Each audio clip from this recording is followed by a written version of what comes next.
ਤਰੀਕ ਤੇ ਜਾਣ ਲੱਗੇ ਹੁਣ ਇਹ ਹਰ ਇੱਕ ਦੇ ਮਨ ਦੇ ਵਿੱਚ ਇਹ ਡਰ, ਇਹ ਖਦਸ਼ਾ ਜਿਹੜਾ ਹੈਗਾ ਹੀ ਆ ਵੀ ਬੰਦਾ ਉੱਥੋਂ ਚੱਕਿਆ ਜਾ ਸਕਦਾ ਹੈ। ਦੇਖੋ ਜੀ, ਉਹਨਾਂ ਦੇ ਚ ਇੱਕ ਸਰਕਾਰੀ ਵਕੀਲ ਨਾਲ ਮੈਂ ਗੱਲ ਕੀਤੀ ਸੀਗੀ ਕਿ ਕਿਹੜੇ ਹਾਂ। ਹਿਸਾਬ ਨਾਲ ਤੁਸੀਂ ਕਰਦੇ ਆ। ਉਹ ਕਹਿੰਦਾ ਜਿਹੜਾ ਤੇ ਉਹਦੀ ਗੱਲ ਚ ਵੀ ਦੇਖੋ, ਤੁਸੀਂ ਉਹਨਾਂ ਦੇ ਪੱਖੋਂ ਵੀ ਦੇਖੋ ਤਾਂ ਦਮ ਹੈਗਾ ਉਹਨਾਂ ਦੀ ਗੱਲ ਚ। ਉਹ ਕੀ ਕਹਿੰਦੇ ਆ ਕਿ ਜਦੋਂ ਬਾਈਡਨ ਨੇ ਪਹਿਲਾਂ ਬਾਰਡਰ ਸਿੱਧੇ ਹੀ ਖੋਲਤਾ, ਅਨਲਿਮਿਟਿਡ ਬੰਦਾ ਆ ਜਾਵੇ ਤੇ ਬਿਆਨ ਹੀ ਨਹੀਂ ਲੈਣੇ, ਮਤਲਬ ਸਿੱਧਾ ਹੀ ਆ ਜਾਓ ਅਮਰੀਕਾ ਚ ਇਨਵਾਈਟ, ਉਹ ਜਿਹੜੀ ਕਾਨੂੰਨ ਦੀ ਵਾਇਲੇਸ਼ਨ ਚ ਸੀਗਾ। ਹੁਣ ਤੁਸੀਂ ਭਾਵੇਂ ਇਹਨਾਂ ਸਹਿਮਤ ਹੈਗੇ ਕਿ ਨਹੀਂ ਹੈਗੇ, ਪਰ ਕਾਨੂੰਨ ਬਣਿਆ ਸੀਗਾ ਉੱਥੇ ਇੱਕ ਬਿਆਨ ਜਿਹੜੇ ਕਰਕੇ ਵੈਟ ਕਰਨੇ ਆ ਸਿੱਧਾ। ਤਾਂ ਜੇ ਤੁਸੀਂ ਬਾਰਡਰ ਖੋਲਤੇ ਫਿਰ ਤੇ ਦੇਸ਼ ਵਾਲੀ ਕੋਈ ਗੱਲ ਰਹਿ ਨਹੀਂ ਗਈ, ਫਿਰ ਤੇ ਕੋਈ ਮਰਜ਼ੀ ਕਿੱਥੇ ਮਰਜ਼ੀ ਆ। ਉਹ ਕਹਿੰਦਾ ਕਿ ਜਿਹਨਾਂ ਦੇ ਬਾਰਡਰ ਤੇ ਬਿਆਨ ਹੋਏ ਸੀਗੇ ਉਹਨਾਂ ਤੇ ਆਪਾਂ ਹੱਥ ਨਹੀਂ ਪਾ ਰਹੇ। ਕਹਿੰਦਾ ਜਿਹਨਾਂ ਦੇ ਬਾਰਡਰ ਤੇ ਬਿਆਨ ਨਹੀਂ ਹੋਏ ਸੀਗੇ, ਜਿਹੜੇ ਸਿੱਧੇ ਹੀ ਛੱਡੇ ਆ, ਹਨਾ, ਤੇ ਉਹਨਾਂ ਨੂੰ ਕਹਿੰਦਾ ਕਿ ਪਹਿਲਾਂ ਹੀ ਜਿਹੜੇ ਹੋਣੇ ਬਣਦੇ ਸੀਗੇ ਤੇ ਬੇਸਿਕਲੀ ਆਪਾਂ ਉਹਨਾਂ ਦਾ ਡਿਸਮਿਸ ਕਰਾ ਕੇ ਆਪਾਂ ਉਹਨੂੰ ਕਹਿੰਦੇ ਆ ਕਿ ਪਹਿਲਾਂ ਬਿਆਨ ਪਾਸ ਕਰਕੇ ਆਓ।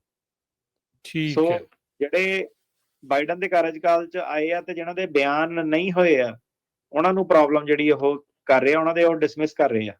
ਇਹ 2 ਸਾਲ ਵਾਲਾ ਹੀ ਮਸਲਾ ਹੈ ਜਾਂ ਕਿਸੇ ਦੇ ਉੱਤੇ ਵੀ ਹੋ ਸਕਦਾ? ਨਹੀਂ, ਇਹ 2 ਸਾਲ ਤੋਂ ਉੱਤੇ ਵੀ ਮਸਲਾ ਹੈਗਾ। 2 ਸਾਲ ਤੋਂ ਉੱਤੇ ਵੀ ਮਸਲਾ, ਠੀਕ ਹੈ ਜੀ।